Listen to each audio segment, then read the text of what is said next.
What about the reef down there? Like down. That wave would be the new thing added, I think. So last time we used to be only the Inspired by life. the one horizontal and 3 or 4 vertical downwards. So now we have added that that flowery thing to make it more more university. More varsity like. Varsity like. Prof. Som? Yes. Yeah. We have just started the YouTube live. So in case we fill up, looks like 99. In case we fill up here, we'll be giving the link to YouTube live. Elvin, please note. So, I think, yeah, it's time now. So Sumitra, you can start off, and we'll be starting to record this session now.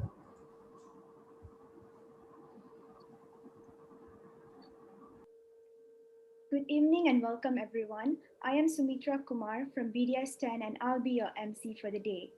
As a monthly initiative, Student Council 2021 is organizing an online continuous medical education talk for the greater benefits of Malacca Manipal Medical College students under the guidance of our Student Council advisor, Professor Dr. Som Subrade. First and foremost, I would like to welcome Professor Dr. Adi Nagara, Dean of Faculty of Medicine, Professor Dr. Nachiappan, Director of Clinical Studies and Student Affairs, Professor Dr. Som Subrade, Student Council Advisor, faculty members, and my dear friends.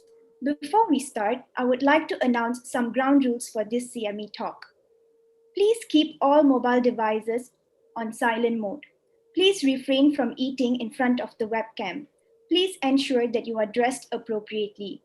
Throughout the talk, your microphones will be muted by the host and the co-host of the meeting. Please turn on your video to engage and interact with the speaker during the Q&A session. This meeting will be recorded and pictures will be taken for documentation purposes. By attending this meeting, you have given your consent for the recording and picture taking. Now, I would like to invite the Dean of Faculty of Medicine, Professor Dr. Adi Nagara, to welcome our speaker. Thank you, Sumitra. Professor Nachiappan, Director of Clinical Studies and Student Affairs. Professor Samira, Head of Department of ONG. Professor Rajiv Gupta, the representative for the examination cell. And Professor Som Subrade, who is the advisor for the Students' Council. So a very good afternoon or good evening to all of you. So on behalf of the institution, I take this opportunity to welcome students, faculty to this webinar session on Road to Radiology and a preview of interventional radiology by one of our Manipal alumni, none other than Dr. K. Kamal. Just a bit on Dr. K. Kamal. I did a bit of research on this. Dr. K. Kamal, hailed from the batch 17, and this was actually 10 years ago. Dr. K. Kamal, we like to extend our, our thanks to you for, making your time and to share your wisdom and experience with regards to the field of radiology. Just to inform Dr. K. Kamal, we had undergone quite drastic change with regards to the syllabus and to the assessment mechanism. So if you remember 10 years ago, you told me just now, you graduated in September 2010. You all used to have the, the P2S2 at the semester 10, right? Final semester, which comprised of the long case and the short cases. Just to inform you, Dr. K, we have pushed the P2S2 to semester 9, all right? And we have taken out the long cases. All right? So only the short cases remain, and the MCQ and MEQ is still the same. The semester 10 is very much like the, the housemanship that we have, and is governed by the portfolios. And just to inform all here, we have had 37 batches since the initiation of Malacca Manipal Medical College way back in 1997. So 37 batches that would translate to about almost 5,000 graduates on the dot. 5,000 graduates from batch 1 to batch 37, and a lot of accounts from from the ministry and so on that the most number of specialists hails from the Manipal brand. All right. So we hope that this talk today would inspire students to not only go for radiology, but for other specialty right after graduation. And just to inform, last year, we had very quite depressing medical news with regards to the COVID-19 pandemic. We were under lockdown. We had the MCO, EMCO, and whatnot. But we had two good news hailing from activities performed by our Manipal alumni. I don't know whether, I think a lot of you might have missed this, but this was circulated. So in October of 2020, one of our Manipal alumni by the name of Dr. Arunasalam, a urologist in one of the Lembah Kelang hospital, his team performed the largest renal tumor removal, all right, in Malaysia, the largest renal tumor removal, weighing 5.85 kilogram, and acclaimed to be one of the largest also renal tumor removal in the world successfully. So that was in October 2020 by one of Manipal alumni, Dr. Arun. I don't know, Dr. K, whether you've heard of him. And then 2 months later, in December 2020, again, another first in the country, again by another Manipal alumni by the name of Dr. Mohana Sundaram Pillai, who is currently the head of transplant unit, Hospital Selayang. So he and his team performed the first living-related pediatric liver transplant. All right, let me repeat. First living-related pediatric liver transplant was performed in December 2020. It was the first in the country. So well done to these two first in the country by Manipal alumni. And if you guys, especially the students, if you download the what you call it, the Telegram application into your either your Android phone or your Apple phone, you go into Manipal alumni, and every Monday there is a motivational Monday, and we have already reached 136 specialists. All right, not counting the specialists who do not want to be in the program or who are not yet contacted. So we have 136 so far by this week. So we hope that this talk on radiology by Dr. K. So Dr. K, we thank you so much for making your time. I know you are very busy, all right, and we would like you to share your wisdom and experience with regards to radiology. Just for your information, we have had talks on the various specialties on internal medicine, surgery, on community medicine, public health, and so on. But I believe this would be one of the first, if not the first. All right. I don't know, Prof. Somsubra, is this the first on radiology? Yes, that's correct. Yeah. So, Dr. K, thank you so much. You'll be the first radiologist to impart your knowledge and wisdom with regards to the field of radiology. We hope that students who are here, please listen carefully. All right, this is the pathway to being a specialist, being a consultant, not just in the field of radiology, but any other field that you desire. But of course, we hope that by the end of the session, that Dr. K's session would have inspired few of you to go into radiology full time. So with that, I would like to thank the Students' Council headed by the President, Pervan, Batch 40 and his committees, guided by Prof. Somsubrade, advisor. All right. So the Students' Council have done a wonderful job. Congratulations to them. Almost every 3 weeks to 4 weeks, we have an event. And just to inform all, the Students' Council of Melaka Manipal Medical College has the largest budget per capita compared to other colleges in any other fraternity, not just medicine, if you count engineering. So we have one of the largest budget. And true enough, in fact, even before COVID, we were performing, or the Students' Council were performing 3 events per week. Sometimes I see 2 events. Sometimes I was invited to a blood donation, and at the same time, they have a quiz competition at the same time performed by this Students' Council. And Students' Council, I think divisions go up to in the teens, I think 15 to 20 divisions. So congratulations to the team for having this program organized. And of course, Prof. Somsubra, thank you so much.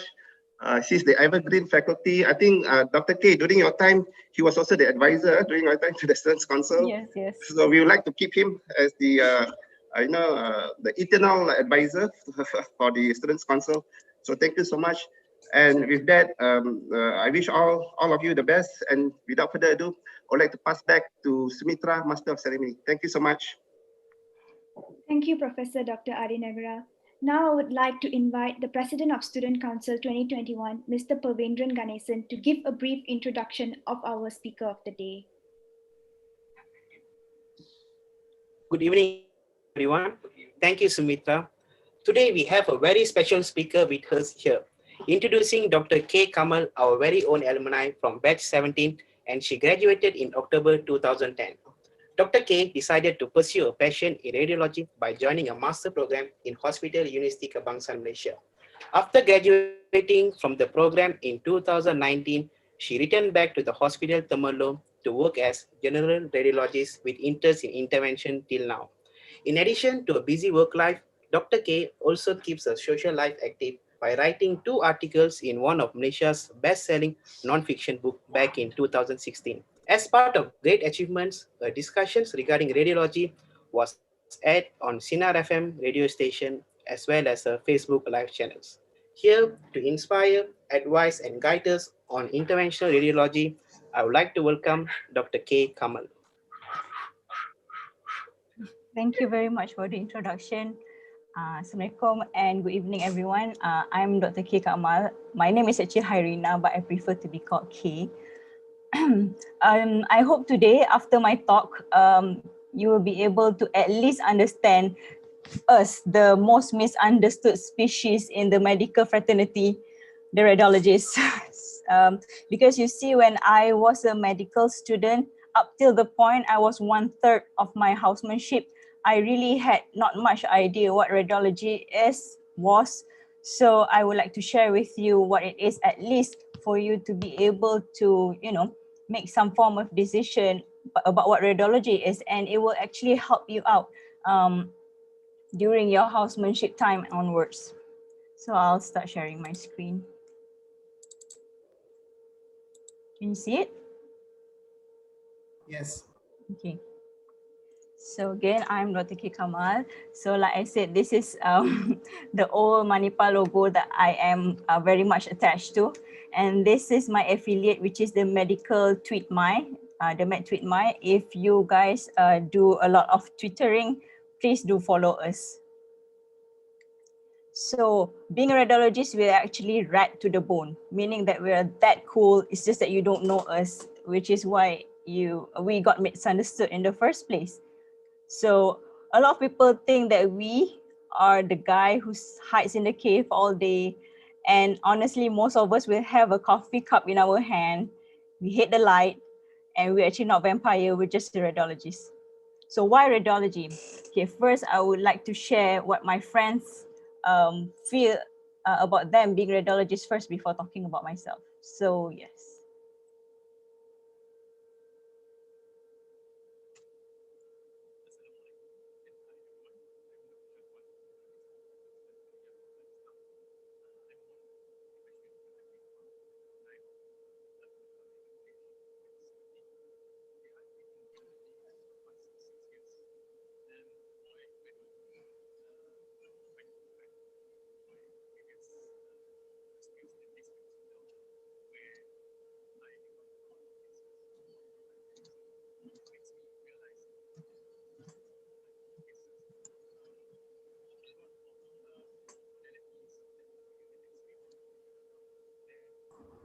Karina can't hear you. Come again? Can't hear is there a video or audio playing? Medical. Oh, is it? Oh, sorry. Stop sharing. Share screen. I'm account. Okay, can we start over again? Yes. Assalamualaikum Can you and hear? hi everyone. I'm Dr. Shazwan, radiologist from Hospital Sultan Abahiyah, Alustar. I'm one Can you hear? Yes, can hear.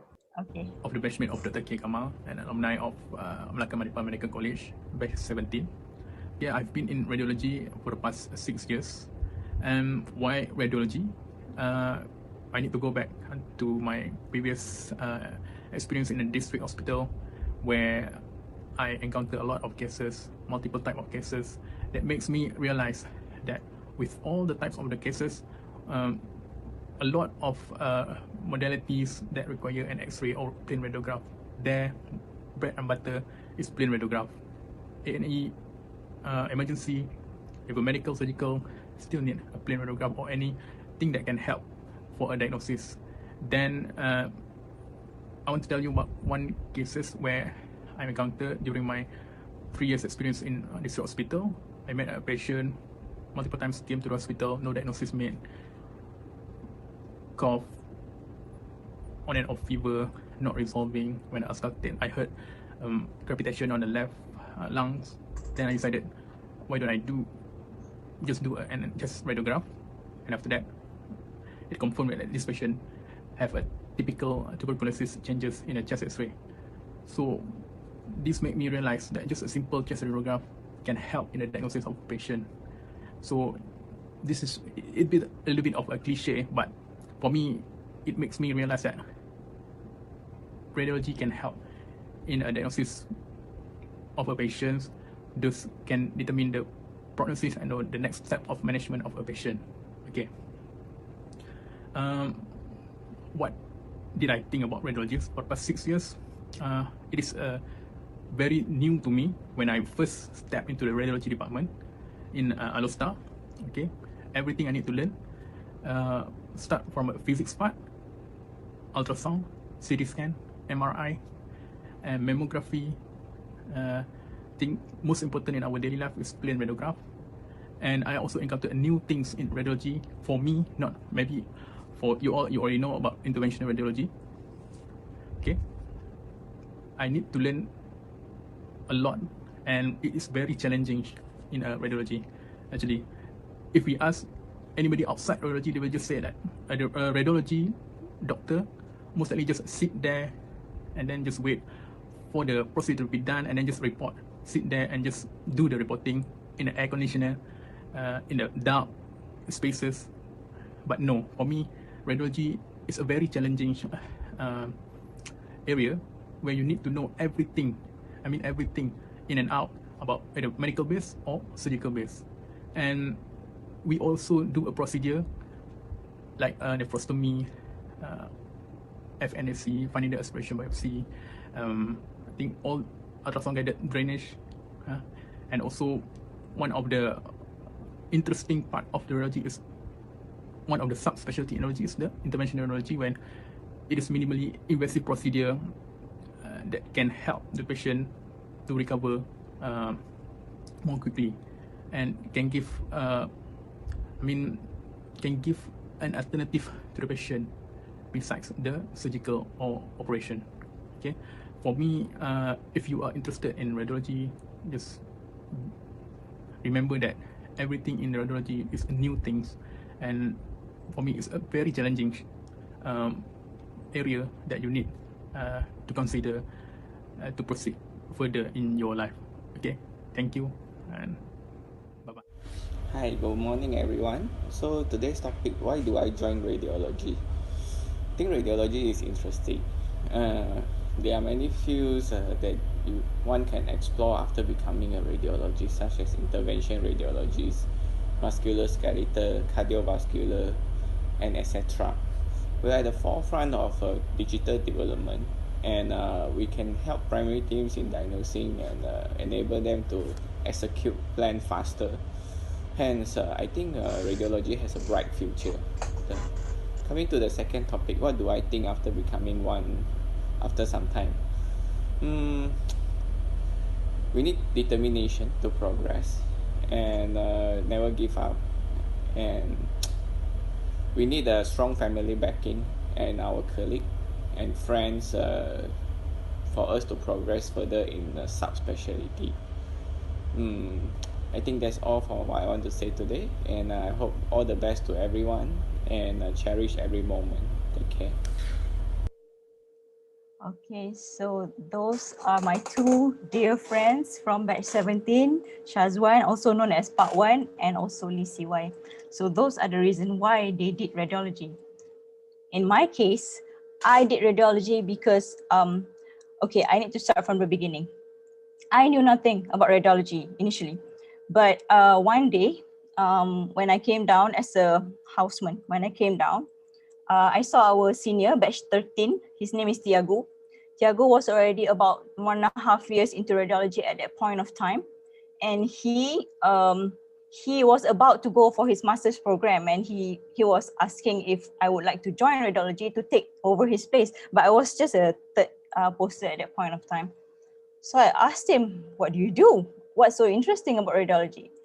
And he said, sit with me, spend 30 minutes, just sit with me.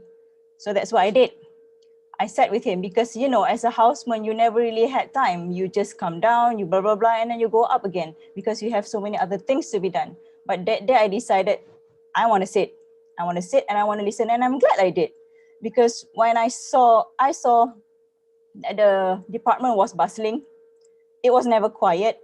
Things like, you know, people, films going in and out, people coming and discussing, you know, not just discussing, that they will be coming for opinions and things like that. So it's actually interesting because you see that we get engaged with the whole clinical departments and also then paraclinical like pathology, so that if you are a type of person who loves solving puzzles, this is for you. And I really love solving puzzles. The problem is that I realized my full love for radiology is during my time that I did my klinik kesihatan posting. I was there for about 1.5 years. And I noticed that I really could not see patients more than like 2 hours a day, because it will really get into my nerves. I mean, I'm okay seeing patients, but to manage them fully as my own, I really don't have that thing. I'm okay doing clinical, as in, you know, trying to get the diagnosis, but until then, get diagnosis and I give the medication, that's it. And if they don't want to listen to me, I especially if you're in a clinic kesihatan, you really have to sit, pujuk, talk to them over and over again. That's just not my groove. So I realized that really this would be my thing. And I love the new techs. I love gadgets and stuff like that. And you really get to play with all sorts of those if you are in radiology department. And really, it is multifaceted. It touches all departments, from ONG to medical to everything. And you get to actually see a lot of people along the way. So you get to make friends or enemies, it depends. For me, friends. Throughout your career, which I think is nice because we do conferences so that we have more understanding of the patients and we get to talk to each other. So yeah. So what do we really do? A lot of people see us as just this bunch of people who sit in a cave, in a dark cave, doing, you know, just staring at our computer screen and typing away. So this is my cave. This is my lovely cave because I decorated it as nice as I could. So I ran a small survey on Twitterverse to see what, you know, especially the juniors, understand about us. As I said, that we are mostly misunderstood. So I asked to adik HOs and medical students out there, I want to know in your eyes, what are radiologists? What is a radiologist? So I asked, stop sharing. Can you share again? I think it got stopped. All right. Is that okay? Yeah. So I asked them, and they really gave me honest answers, you see. So like this person said, in my opinion, I think radiologist is power gila because they have to handle all the imaging and the cases. The modalities are various, and the radiologists have to involve in procedures. And some people say that there's a radiologist who taught me that radiologists that gave him the impression that we are a cool and smart bunch. We also have some negative punya ni juga lah. Like someone said radiologist yang paling seram, lepas tu suka pandang macam nak makan orang, meaning that we look at people like we're about to eat you. Sometimes we do, but please, one of the reasons why, because when we are typing midway, we have this nice report, report sentence in our head, and suddenly you came, Doctor, I would like to request that. Is really annoying to us. So please wait until the radiologist finish at least typing that particular sentence before you butt in. This is your survival skill I'm teaching you now. So they say some are really nice and accommodating and some are really scary. And most of the time we are scary because of that and because of the workload that we have. You know, some days or another we will have like 30, 40 cases on our heads, or maybe we are covering a few modalities at once, and it really can cause us a lot of stress. And some people say that we have the eye of a radiologist, sekecil-kecil stroke dalam CT brain dia boleh nampak. In the end kita kata tak apalah, dia seorang je nampak. And another person said that I think radiologist is smart gila, gifted with solid anatomical knowledge and don't engage in small talk and can be a little intimidating. The thing about anatomy, I have to tell you that during my first year, I actually sat for my, what do you call that, borderline viva for anatomy. And I vowed to myself that I would never, ever see anatomy again. Always, adik-adik, please be careful what you wish for.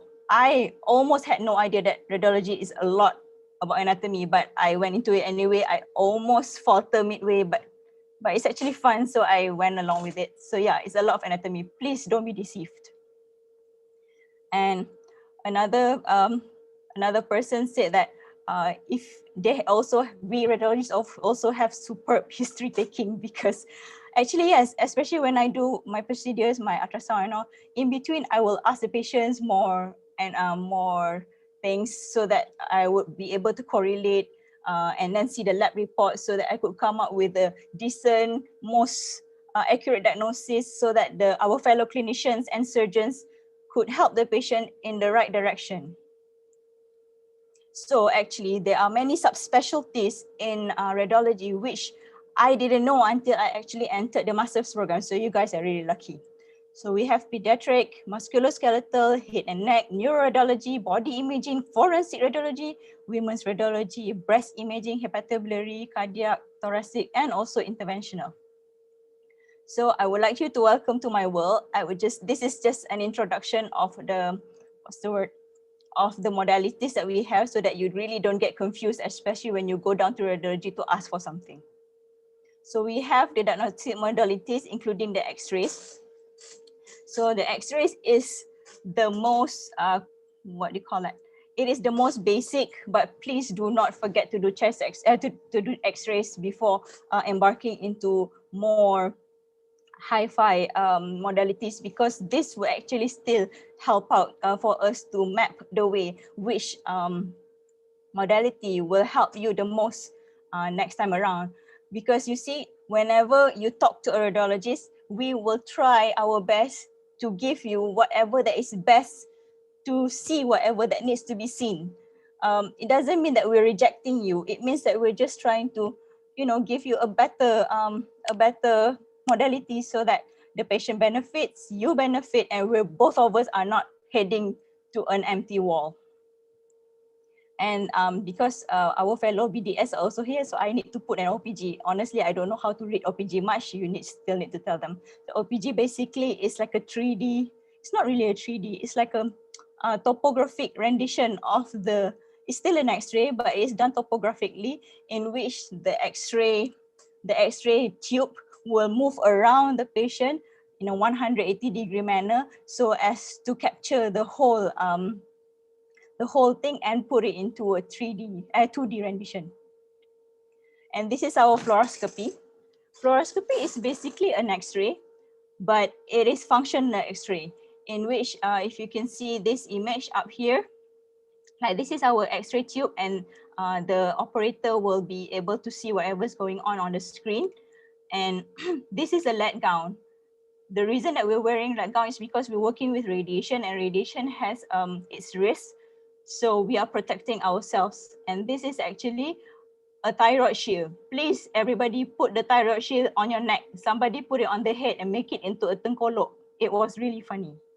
So, and this is a HSG, hysterosaptagogram, in which we'll be able to see the uterus, the fallopian tube, and also the cervix.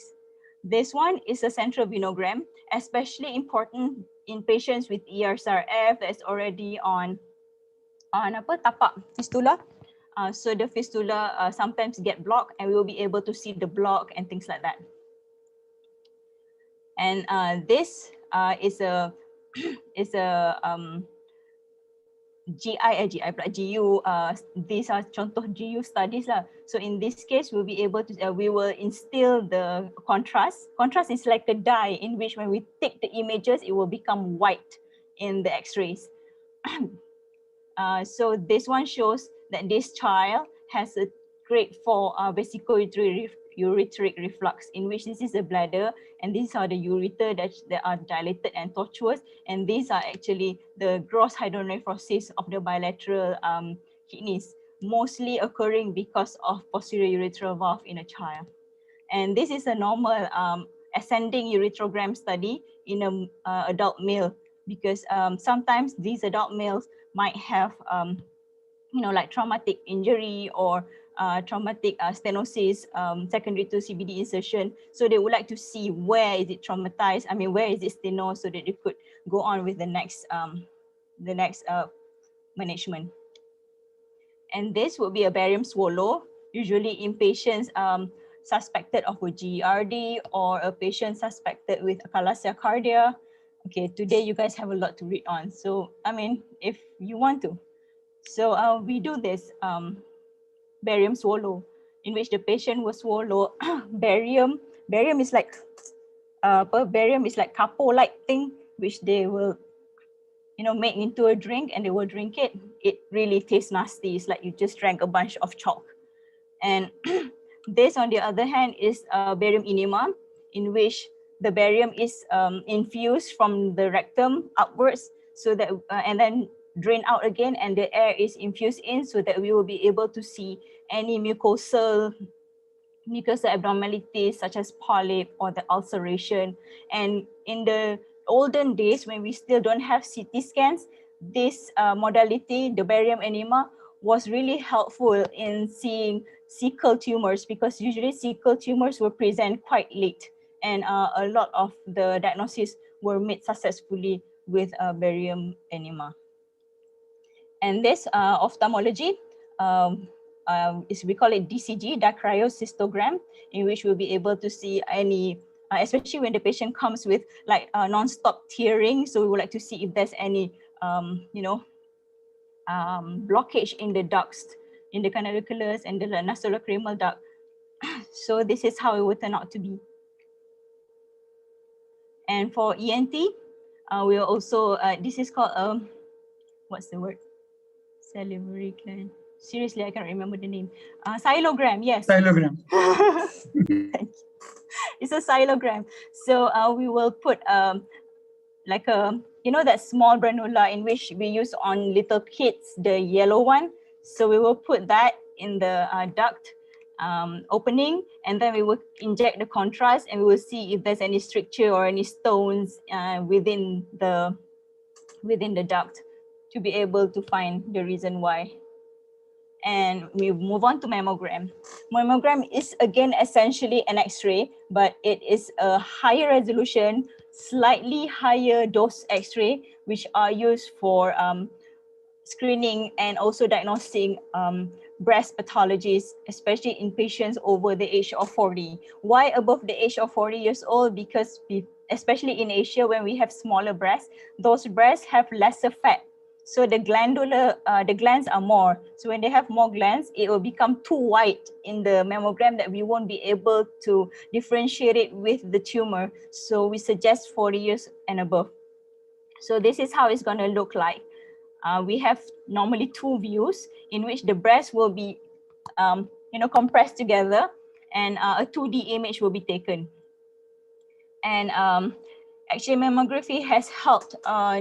The mammography screening program has really helped with screening, picking up rate for patients with breast cancer at an earlier rate. So the survival is higher, much higher now in comparison to 20 years back. And Malaysia is actually doing quite well in our screening programs. And using mammograms as well, we'll be able to do some procedures with mammographic guidance, such as biopsies. Like in this case, this is called a lying down biopsy table. Some hospitals have it, but most don't, because it's quite expensive. But the ones we had in HUKM was this type. So first, using mammogram, I'm sure you cannot see anything here, but when you enlarge it, when you zoom it, these are called clusters of microcalcification. Usually they spell jahat. Usually they are not nice to see. When you see this, you have to you have to suspect that there might be something. So usually when we do mammogram, we will still do the ultrasound. If we cannot see it using ultrasound, we will biopsy using the stereotactic, which is the mammogram guided biopsy instead. And we could also use to put a hook wire in so that the surgeons can take it out. See, this is the hook wire and this is the surgical specimen which was taken out after the surgery. The surgeon will just take out the specimen and a houseman usually will run down with the specimen to give it to the radiologist so that we could scan again to show, to see whether they have already covered the margins or not. So, and after we call the patient, we call the surgeon up, yes, you got all the margins, they can close the patient. Otherwise, we will tell your lateral margin needs another 1 centimeter of shaving, so they will do that. And this is the ultrasound. I believe everybody knows ultrasound from ONG, but when I first entered radiology, I was actually quite mind blown that the ultrasound was used extensively throughout the body. These are images of the neonatal brain, and we can actually see it's very helpful in pediatrics as well, because in pediatrics, the fontanelles are yet to be closed, so we still have a window to see the brain. And since ultrasound is not radiating, so we can, it's safer to be used on children, and you can use it as a screening, also as a diagnostic thing, especially like in premature babies where they want to make sure that the baby is not having any bleed. So we can actually use the ultrasound to, you know, diagnose this. And if the patient, we see that the patient is having some form of dysmorphism and we would like to rule out any intracranial abnormalities, we can just run through using this before we go on with MRIs or so on, because this is even more, this is fast, it's readily available, it's non-ionizing, and it's safe, generally safe. You don't have to sedate the baby, you know. And these are the two pictures. One is a picture of a multiple liver lesions with target signs. You see that target, usually target signs are metastasis. And this is the gallbladder with a stone. So when you see a stone, there will be some shadow at the back. Because why? Because the stone is too dense. Ultrasound is basically sound. It's like when you have a bat, you know that bat, they are blind. So they will come up with this high frequency sound, like a sound. And when it hits the wall, it comes back to us, to them, so they could gauge that they're going to hit a wall or something like that. Similarly, in ultrasound, the sound is sent through the organs and it will bounce back. But since the batu is too dense, it will just absorb the whole sound, and the sound won't be able to transmit after the stone. So that's the basis of why when you see a stone in ultrasound, it gives a shadow, like a dense shadow at the back. And also we can see the kidneys. And if you see, this is called the Doppler. So they always make jokes that radiologists, we see in 50 shades of gray and also blue and red for Doppler. So yeah.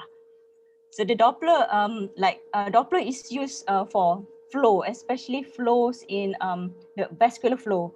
So it will be helpful for us to be able to see if the patient is having good flow or having some form of stenosis or the thrombosis is going on. Like in this case, usually we do the kidney Dopplers, especially in cases like young hypertension to renal stenosis and things like that. And also for musculoskeletal, nowadays the musculoskeletal ultrasound is getting more utilized, because like we have patients with SST shoulder tear, supraspinatus tears. Traditionally, we will just go with MRI, but nowadays we can go for ultrasound first. And if the ultrasound is almost clear-cut, the orthopedic surgeon almost do not need any MRIs to proceed with the patient's arthroscopic repair. And this is the thyroid gland. So we'll be able to see masses or in children with hypothyroidism, we want to see whether there is a thyroid gland or not, or it's hypoplastic. So yeah. And we move on to CT scan.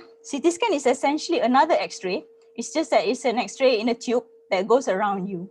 So if you see this round thing, this is where the tube is. Inside, it will it will be spinning around, and if this cover is not there, you will be freaked out because there's like a 1 ton worth of tubing inside spinning around you. And if it goes off course, I don't know what's going to happen, but no, it never so far.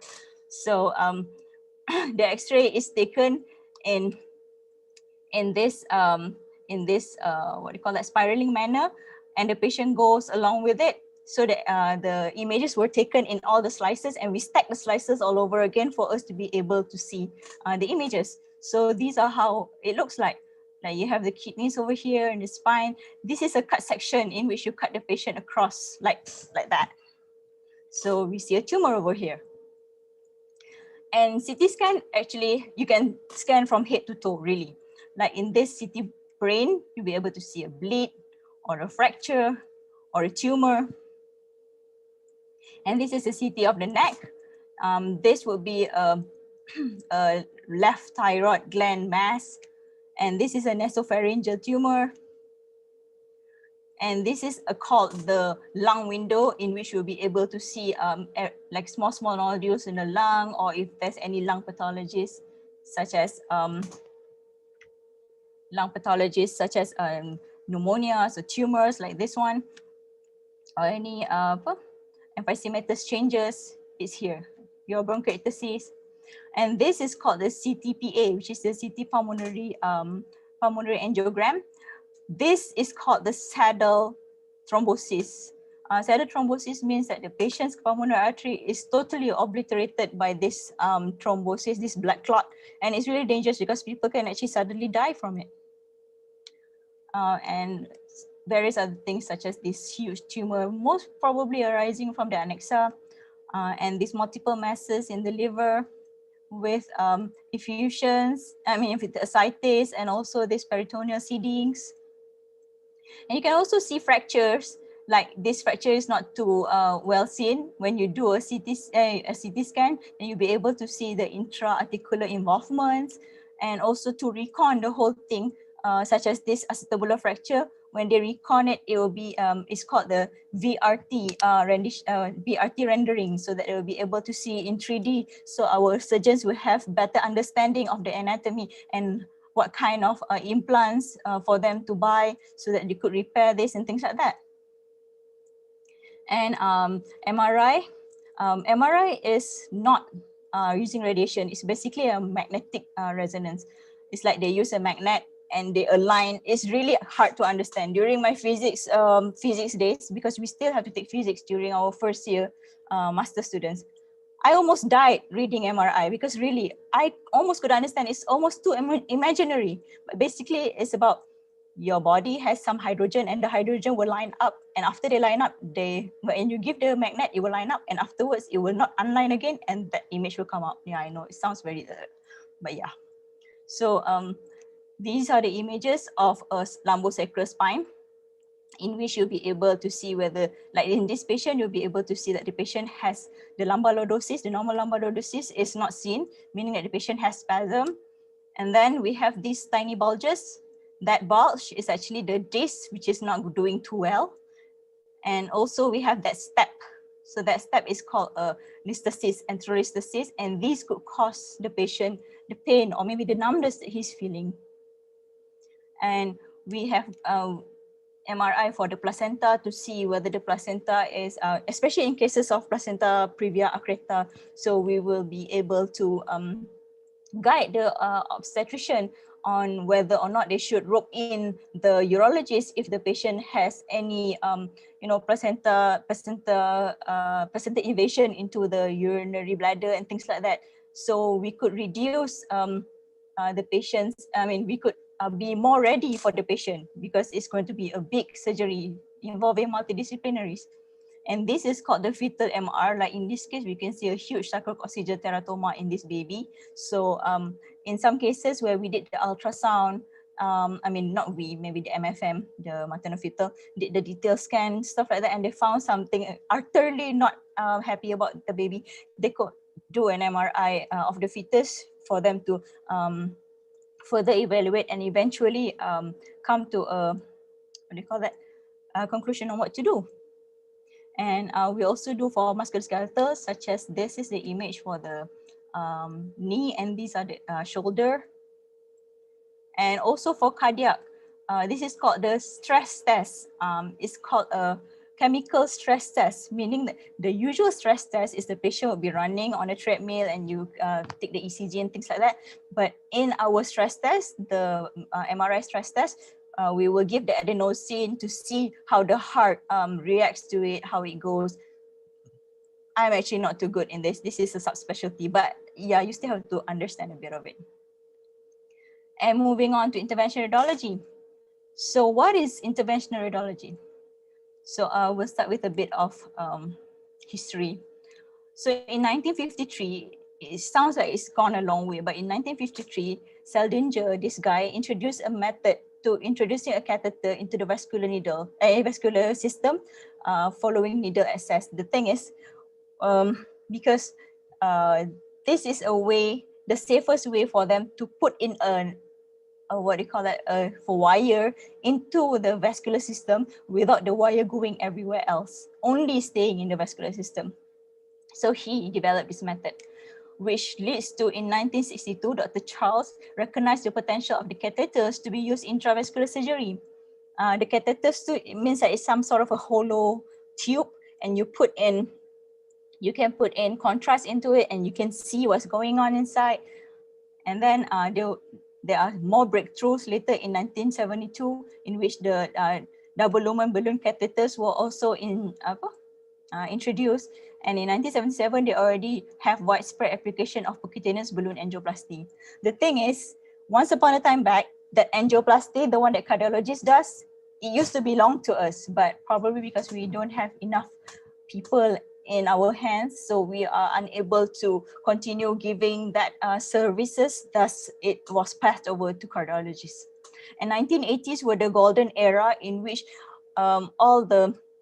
everything that you see now, they were developed then.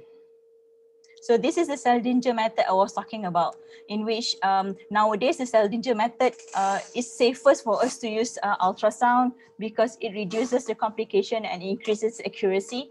So we'll put the ultrasound here to see where our needle really goes.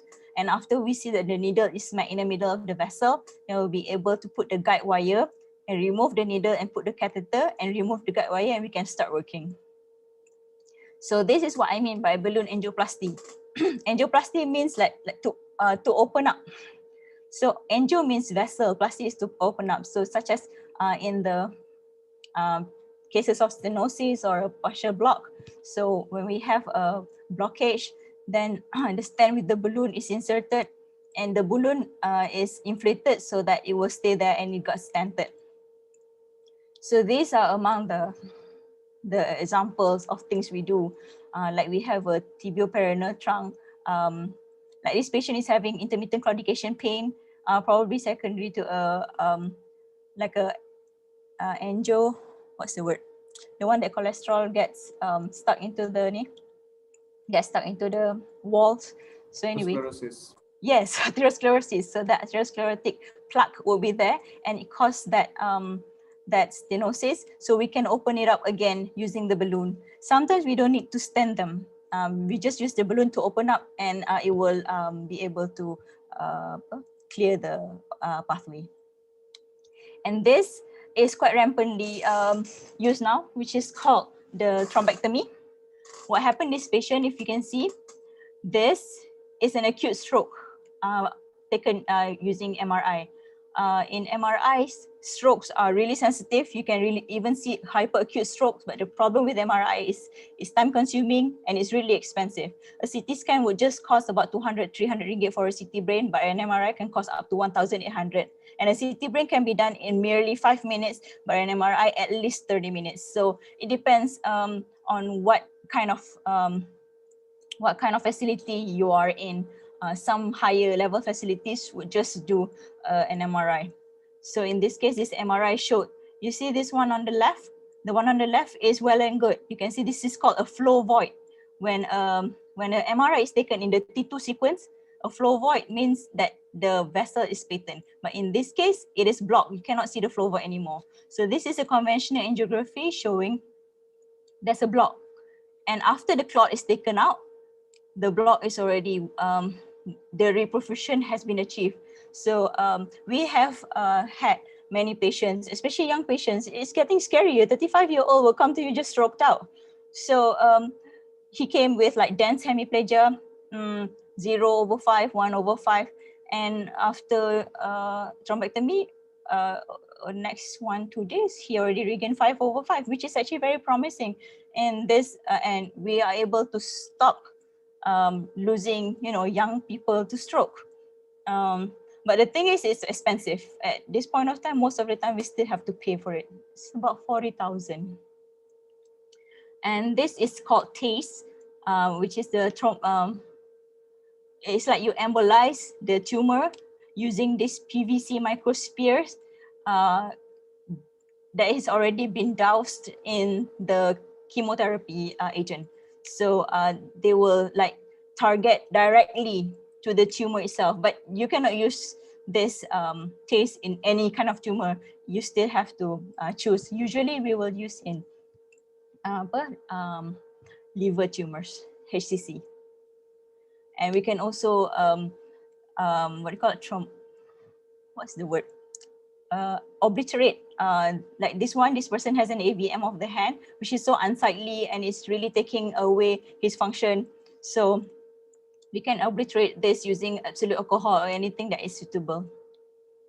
And for the ONG, I'm not sure how much we use this, but in UM they do, like uterine artery targeted embolization for the fibroids, in which again they put the small beads. Some people put gel form as a temporary measure. It really depends. And this is the anatomy. So I just want to show you that we put balloon tamponade, especially in cases that we expect pre-op bleed, especially in cases like for us to seizure, like the Acreta cases. So we put this balloon tamponade just temporarily during the time that the surgeon is doing their thing, so that we don't end up with too much bleeding.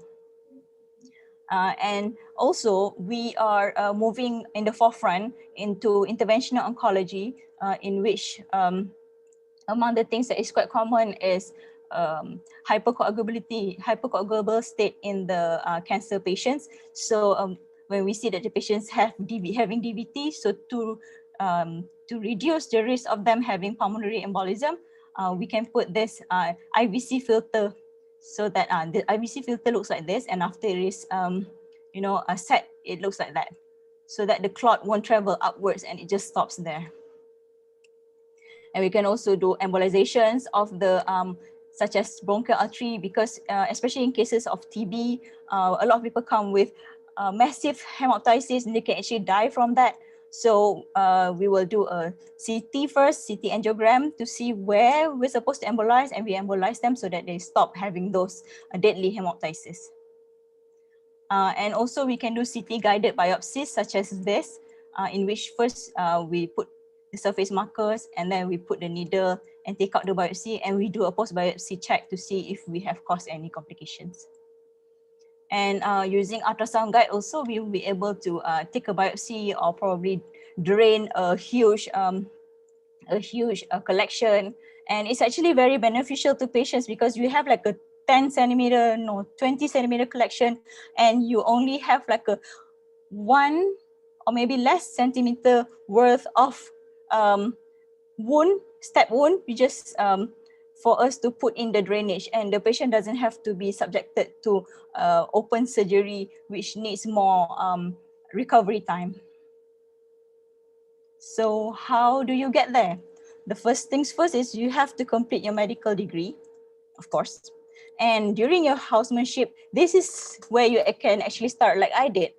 You start having interest in the indications first and what the radiologists do. If you find that your what do you call that? Sometimes when the pakar asks you to go downstairs to ask for imaging and stuff like that, it's nice if you could have some sort of a chat with your specialist. Why do we need this? Why is it that we need it now, or something like that? Because anyway, the radiologist will say, why is it urgent? How would it change your management? They will always say that. I say that too. Because yeah, sometimes we just get so overwhelmed. As you can see me sleeping over there, yeah, that was during my registrar years. I just slept post-call because I was just too tired. So, and you can start forging relationships with the radiologist so that you can get recommendations later on to go into radiology posting. And during your MOship is the time where you need to start to decide on your pathway, whether you really want to do it or not, number one. Number two, you have to choose whether you want to go for parallel or for masters, and you have to prepare yourself financially as well. This is another talk on its own, so I cannot go, And during your postgraduate training, you need to have people around you, like Lee CY said, you need to have that support system, because it's really difficult. I tell you, it's 10 times more difficult than your undergrad days, because you are not just alone. If you fail, you will affect yourself, your spouse, your children, your ailing mother, or something like that. And later on, if you have finished your postgraduate training and it's time for you to gazette and do subspecialty, you see, not everyone can do or wants to do subspecialty, because it's another 3-year grueling program. So if you happen to want to do it, just be prepared. So these are some pictures of me during my master's days. Like I just mentioned just now, the days are long, but the years are short. It means that almost every day, there are times that I really regret, but eventually I'm happy I went through it. So these are my support system, my batchmates. You see Lee over there? He's here? Yeah. He's my batchmate in radiology too. And then our lecturers in HQM, our radiologists in HKL, which most of them are sub-radiologists, and our friends and my friends in the MedTweet. See, who is this? Who is this? Anyway, thank you so much. I hope that I haven't bored you to death.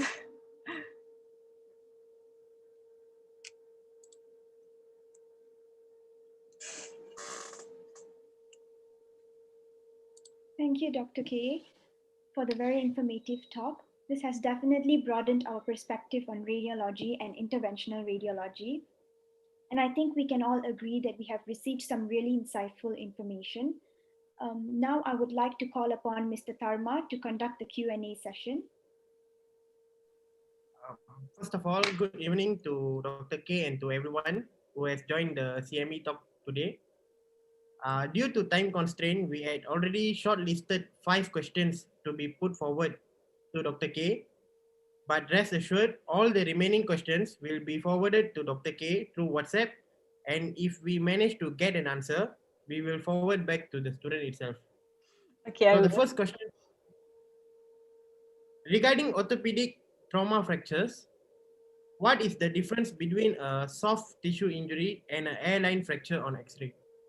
Okay, a soft tissue injury won't have any hairline fracture. That's the easy answer.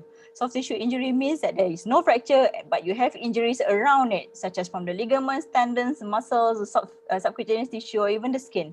So those are considered as soft tissue injuries.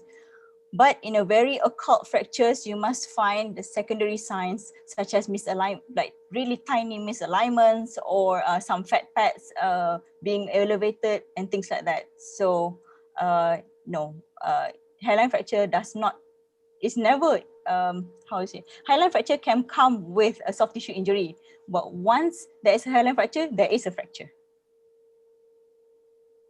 Thank you, Dr. K. The next question, for local master's program, is there a selection test to get in or an interview? And when are we supposed to apply for it? Okay, the thing is, now for contract MOs, we are still in the midst of discussing how to get there, because the thing is, it's about the SPA perkeliling, that once you are in contract, if you go to a master's program, you are essentially breaching the contract and you will lose your job in a way. So they're still trying to get that. So let's assume that you get the permanent placement. So there will be something called the MEDEX examination, in which is 800 ringgit and it will last for 3 years. So you will take that examination and they will be banded. So the 5th band is the highest band and the 1st band is the lowest band. So from there, you will have a pool of people who already taken the MEDEX examination. And from there also, you will have to, they will pick you for interviews. And you will also need to be in the service for at least 3 years, meaning you have finished your compulsory service, and you need to have your SKT. SKT tu is like a marking scheme for kerajaan punya pekerja lah. So that marking scheme is given by your boss by the end of every year. So how you perform, how you are, curricular activities and all. So you must get at least 85% and above for you to be able to sit for the interview. Next question, is there any hazard leave for radiologists? Yes, for now we have 14 extra days for the year. Similar to our psychiatry friends, is called, in our case, it's called the radiation leave, and for our psychiatry friends, it's called the mental leave. I know. So, but again, they are trying to take that away from us, but I don't know when. I hope they will never do. Next question, how can we identify curly B lines on a chest X-ray more easily? Do you know there are actually 3 curly lines? Curly A, curly B, and curly Cs? I don't know. Yes, there are actually 3 types of curlies. So, but all of them means that there are interstitial edema, meaning you have some form of fluid tracking inside the the interstitium of the lung parenchyma. So the curly B lines is usually seen as short, straight lines at the periphery of the chest X-ray. So it's quite near the ribs at the side there. You see it as short, straight lines. And usually you must couple it along with other secondary signs such as the bat wing sign, the cardiomegaly, as well as the period effusion plus minus, for you to call it an edema secondary to like a CCF kind of features. Okay, last question for today. Is radiology useful to fight against the pandemic right now, COVID-19 pandemic? Oh my God, you guys have no idea. Ever since the COVID starts, I've been, I've been scanning and doing, because one of the management in COVID is always to have a baseline X-ray, and if the patient deteriorates or whatnot, so we still have to continually do more X-rays and more X-rays. So these X-rays are to be reported because they are special X-rays. So let's say that one time back in a week, I will only have like 20, 30 X-rays to be reported. But since this COVID came, let's say that it actually tripled. So yes. And in fact, the HRCT, which is the high resolution lung CT, is more sensitive than the RTK. However, it is not specific. But if you have a person who's highly suspicious of her COVID with that lung finding, you can almost, the first thing you have to do is to RTK him. I mean, to RTK and to PCR him. Thank you so much, Dr. K, for answering all the questions. I would like to pass the floor back to Sumitra. Thank you, Dharma. Varsha, do you have any question from the YouTube live session? So far, there was no questions from the YouTube live session. Okay, thank you. Now we will proceed with the picture taking session. All the participants are required to turn on their webcams.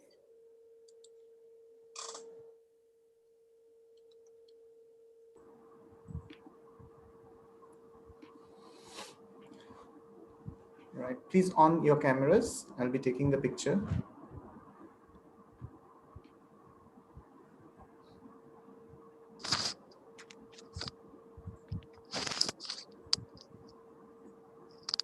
There are 2 pages, so we'll wait for another couple of minutes for people to on the camera, because